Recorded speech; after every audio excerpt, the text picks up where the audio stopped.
के सपने पूरे करने और घर को ठीक से चलाने में निकाल देता है। उसके जेब में पैसे हों ना हों, पर दिल में हौसला जरूर होता है।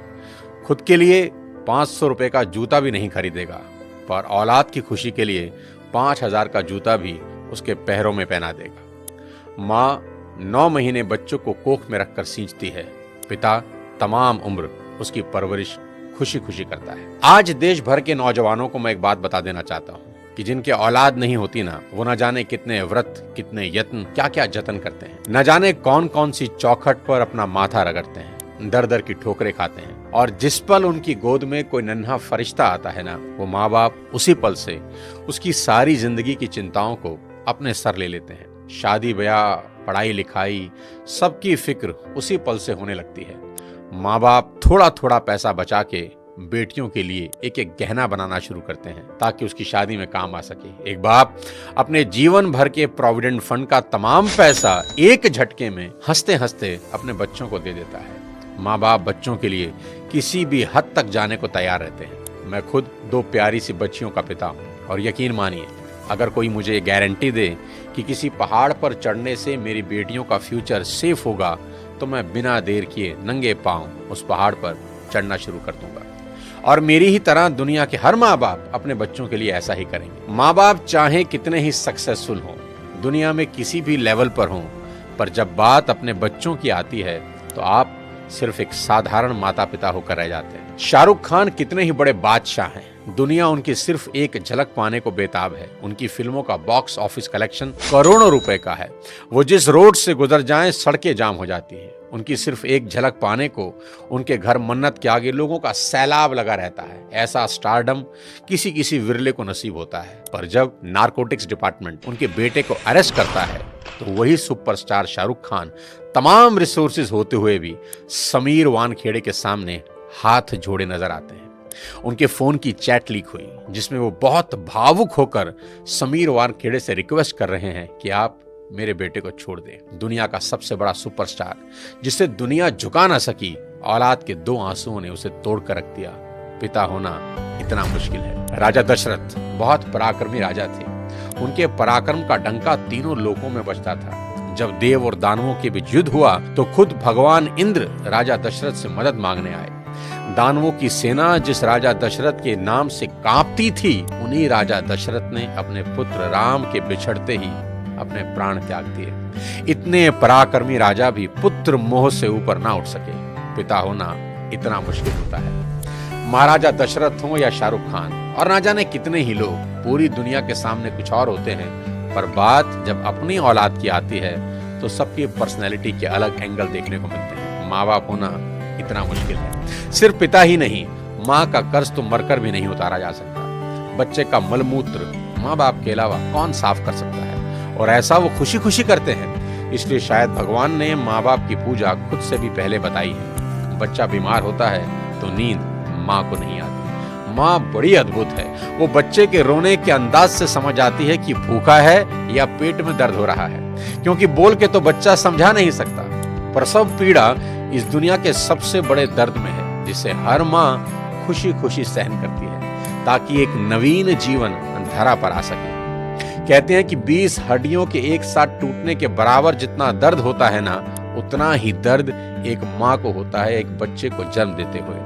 याद रखना, इस दुनिया में सिर्फ एक रिश्ता बिना स्वार्थ के होता है, और वो होता है माँ बाप का अपने बच्चों के साथ। उनको बच्चों में सिर्फ इतना ही इंटरेस्ट होता है कि उनके बच्चे कामयाब बने, नेक बने। इसके अलावा उनका कोई सेल्फ इंटरेस्ट कभी नहीं होता। मेरे को यही लगता है कि माँ बाप आपके पैशन के अगेंस्ट नहीं है, ठीक है? वो बस आपको गरीब नहीं देखना चाहते। आज के इस वीडियो में बात करना चाहता हूँ आज की जनरेशन से और उनके अपने माँ बाप से रिश्तों के बारे में। सबसे पहले मैं ये एक्सेप्ट करना चाहता हूँ कि आज की जनरेशन हर लिहाज से पिछली सभी जनरेशन से बेस्ट है, क्योंकि जितना एक्सपोजर इनको मिला है उतना कभी किसी जनरेशन को नसीब ही नहीं हुआ। मैंने मोबाइल फोन का इस्तेमाल करना शुरू किया जब मैं 21 साल का था। मेरी छोटी बेटी ने फोन और लैपटॉप का इस्तेमाल शुरू किया जब वो 6 साल की। जितना टैलेंट आजकल के बच्चों और युवाओं में देखने को मिलता है, इतना टैलेंट पहले कभी नहीं था। और मैं ये सिर्फ आपका दिल रखने के लिए नहीं कह रहा, मैं दिल से इस बात को फील करता हूँ। आज के इस दौर में 98 to 100% मार्क्स कई स्टूडेंट आराम से ले आते हैं, और अगर कोई 98% और 100% मार्क्स ला रहा है तो किसी को कोई हैरानी नहीं होती। और हमारे दौर में सब सब्जेक्ट के मिलाकर भी कई बच्चों के 100 पूरे नहीं हो रहे थे। तो ये बात तो बिल्कुल तय है कि आज की पीढ़ी में टैलेंट की कोई कमी नहीं है। लेकिन कहानी में ट्विस्ट कब आता है जानते हैं? जब बच्चे 14 से 20 साल की उम्र में होते हैं। अब इनके हार्मोन्स जम करने लगते हैं और इसका सबसे गंभीर असर ये होता है कि ये हार्मोन्स बच्चों को पेरेंट्स से दूर कर देते हैं, क्योंकि इस उम्र में बच्चों को चाहिए आजादी और माँ बाप वो आजादी देते नहीं, क्योंकि वो जानते हैं इस तरह की आजादी के लिए ये उम्र सही नहीं है। तो पेरेंट्स रोकते हैं, समझाते हैं, उनको पता है ये उम्र फिसलने वाली है, यही वो उम्र है जिसमें फ्यूचर बन भी सकता है और बर्बाद भी हो सकता है। अब यहां बच्चों को लगता है कि यही दो लोग मेरे दुश्मन हैं। यहां बच्चे अब माँ बाप से झूठ बोलना शुरू कर देते हैं, चीजें छुपाना शुरू कर देते हैं। बच्चों को अब दोस्तों के साथ रहने में ज्यादा मजा आने लगता है, अपने ही माँ बाप अब दुश्मन दिखाई पड़ने लगते हैं। अगर किसी बात पर माँ बाप डांट दें तो आजकल के बच्चों का एक फेवरेट डायलॉग है, आवर पेरेंट्स आर आउटडेटेड। पापा आप सठिया गए हो। और अगर बच्चे ऐसा कर रहे हैं तो मुझे इसमें कोई हैरानी की बात नजर नहीं आती। ये नेचुरल है, सभी करते हैं। 25-30 साल पहले हम भी यही करते थे और आज के कोई 25-30 साल के बाद इनके बच्चे भी ठीक इसी इंटेंसिटी से ऐसा ही करेंगे। ये साइकिल चलता रहेगा। अरे आपको दिक्कत क्या है हमसे? कम से कम हम कोशिश तो कर रहे हैं ना। बाकी मोहल्ले के लौंडों के जैसे सड़क पे आवारागर्दी तो नहीं कर रहा है, लंठाई तो नहीं कर रहा है। पढ़ाई पे ध्यान दिए होते हैं तो अरे नहीं गया ध्यान पढ़ाई पे। एक और कहानी जो इस उम्र में होती है वो ये कि बच्चे अपने पेरेंट से अब नफरत करते हैं और दूसरे पेरेंट की बात खुशी खुशी सुन लेते हैं। यहाँ अपना ही एग्जाम्पल देता हूँ। आज बहुत लोग मेरी बात सुनते हैं और मानते हैं, दूर दूर से कंसल्टेशन लेने आते हैं, पर मेरी अपनी बेटी को समझाने में मेरे पसीने निकल जाते हैं। कपिल शर्मा के शो में आमिर खान का भी यही प्रॉब्लम है, जो उन्होंने बताया कि सभी स्टार्स के बच्चे अपने करियर की सलाह मुझसे लेने आते हैं, पर मेरे अपने बच्चे मेरी बात नहीं सुनते। बच्चे बात सुने या ना सुने ये मेरी प्रॉब्लम नहीं है, मेरी चिंता कुछ और है, वो बताता हूँ आपको। अभी कुछ दिन पहले मैं एज अ चीफ गेस्ट अपनी बेटी के स्कूल में गया, जहां उनकी प्रिंसिपल ने मुझे इनवाइट किया। उनका कोई एनुअल डे प्रोग्राम था। मैंने वहां भी यही कहा कि मेरी चिंता बच्चों की परसेंटेज को लेकर कुछ ज्यादा नहीं है, क्योंकि पिछले 20 साल में कोई 200 से ज्यादा कॉर्पोरेट्स को मैं ट्रेन कर चुका हूं और मैं जानता हूं कि स्कूल और कॉलेज में पढ़ाई जाने वाली 90% बातें जिंदगी में कहीं काम नहीं आती, और 90% बातें जो जिंदगी में काम आती हैं वो स्कूल और कॉलेज में पढ़ाई ही नहीं जाती। मुझे तो याद ही नहीं कि कब sine theta upon cos theta is equal to tan theta मैंने अपनी जिंदगी में कहीं इंप्लीमेंट किया। एज अ पेरेंट आज मेरी सबसे बड़ी चिंता यही है कि बच्चे किसी गलत संगत में पढ़कर कोई गलत रास्ता ना ले लें, क्योंकि कुछ रास्ते ऐसे हैं जिसमें वापसी करीब करीब नामुमकिन है, जैसे नशे का रास्ता, जहां एक बार इंसान चला जाए तो फिर वापस नहीं लौटता। नशे पर एक पूरा वीडियो मैंने बनाया है, एक बार जरूर देखना। कोई ऐसा कदम ना उठाएं जिसका पछतावा उन्हें सारी उम्र हो। एक शेर है कि एक गलत कदम उठा था राहे शौक में, एक गलत कदम उठा था राहे शौक में, और मंजिल तमाम उम्र मुझे ढूंढती रही। कि आदमी एक गलती करता है और फिर रास्ता कभी मिलता नहीं।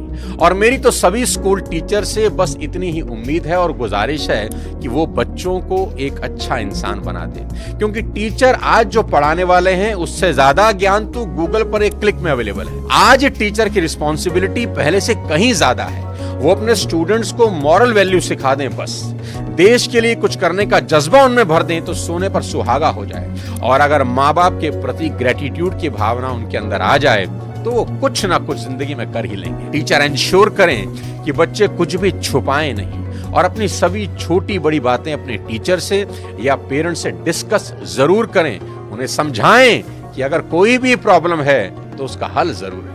आज की बेहद होनहार जनरेशन से इतनी ही रिक्वेस्ट करना चाहता हूं कि पिता की इज्जत राम की तरह करना, कि पिता के वचन पूरे करने को जीवन के 14 बरस कठोर वनवास में गुजार दिए उस व्यक्ति ने, और वो भी खुशी खुशी। आपके माँ बाप को आपसे कुछ नहीं चाहिए, वो तो अपने जाने के बाद अपनी सारी प्रॉपर्टी संपत्ति आपको ही देकर जाने वाले हैं। देश के हर युवा से कहना चाहता हूं कि आज से 3 चीजें रोज करना शुरू कर दें, अगर अब भी नहीं कर रहे। सबसे पहले रोज कम से कम 30 मिनट अपने पेरेंट्स के साथ जरूर गुजारें। इधर उधर की कैसी भी बातें करें, खुद हंसें, उन्हें हंसाएं, कोई जोक सुनाएं, उनसे उनकी कोई पुरानी यादें ताजा करवाएं, उनके स्कूल कॉलेज की बातें करें, कुछ किस्से पूछें उनसे, कैसी भी बात करें पर बात करें। देखना वो अपने स्कूल कॉलेज के किस्से बताएंगे ना, जब उनकी आंखों में चमक आनी शुरू हो जाएगी, क्योंकि दोस्त जैसे जैसे आप बड़े हो रहे हैं ना, आपके माँ बाप बूढ़े हो रहे हैं और ये समय फिर नहीं आएगा। उनके जाने के बाद बड़ा अफसोस होता है कि काश ये कर लेता,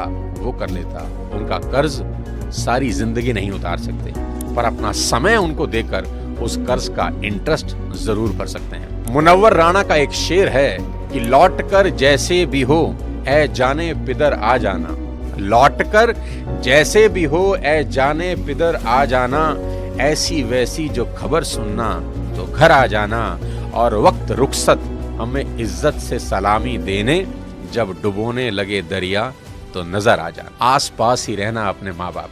दूसरी बात, भूल कर भी उनसे ऊंची आवाज में कभी बात ना करना। उनको कभी ये एहसास ना हो जाए कि अब हम बूढ़े हो रहे हैं, कमजोर हो गए, इसलिए हमसे ऐसे बात की जा रही है। याद रखना, आपकी वजह से उनकी आंख से निकला एक आंसू आपकी तमाम जिंदगी बर्बाद कर सकता है। माँ बाप तो फिर भी माफ कर देंगे, पर वो माफ नहीं करेंगे। तीसरी सबसे इंपॉर्टेंट चीज, बिना माँ बाप के पैर छुए घर से मत निकलना। अपने दिन की शुरुआत उनका आशीर्वाद लेकर ही करना। मैं आपको ये अपने पर्सनल एक्सपीरियंस से बता रहा हूं कि ये एक ऐसा सुरक्षा कवच है जो आपको बड़ी से बड़ी मुसीबत से बचा देगा। दिल से दिए उनके आशीर्वाद को भगवान भी नहीं टाल सकते। बस ये 3 चीजों पर अमल करना शुरू कर देना मेरा दोस्त। मेरा दावा है देवता भी आपको आगे बढ़ने से नहीं रोक पाएंगे। मैं चाहता हूं कि आप इस वीडियो को पूरे देश के नौजवानों को भेज दें, हर माँ बाप को भेज दें। हर माँ बाप अपने बच्चों के साथ बैठकर ये वीडियो जरूर देखें। बच्चे अपने माँ बाप के साथ बैठकर इस वीडियो को देखें। बहुत सी चीजें हम रोज शेयर करते हैं व्हाट्सएप पे, यूट्यूब पे, यहाँ वहां से, पर आपसे रिक्वेस्ट है कि इस वीडियो को पूरे देश में शेयर कर दें और मिलकर भारत को एक बेहतर भारत बनाएं। अगले किसी और वीडियो के साथ फिर आपसे मुलाकात करूंगा। तब तक अपने स्वास्थ्य का ध्यान रखिए। Thank you so much.